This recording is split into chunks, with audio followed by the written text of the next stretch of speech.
Office of Knights of Metro Manila.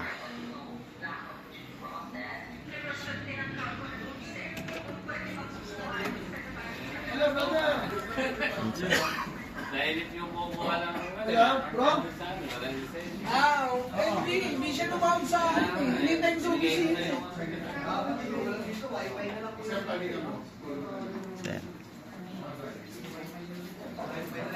Sige, sige. Anong kailangan? Actual founder.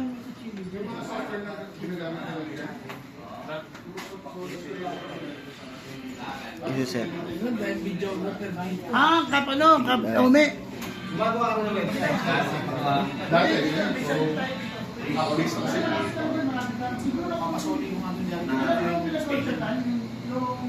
Baliktad yung G tsaka Pinigyan? Baliktad yung G tsaka H. Ano yun? Gabi. Ang daling mo yung gabi. Yung ano baliktad Bro. yung H tsaka G. Marami na ito, hindi ko alam kung ilan to. MC Vice President. MC Darito. Sa akin dati yung akin, kaya lang yung LAGK. ako, officer ni Kulay. Pinagpalo niya, no? Pinalitan. Pinagpalo ni Sir Lester. Tsaka yung mga sample. Mas maganda yung telling Ganda lang talaga yung pandisplay. Oo. Sa oras ng matinding pangangailangan. Ngunit isa lang sa iba ng katotohanan ang nararasan natin sa ating mga kababayan dito sa Manila. Founder. Okay na.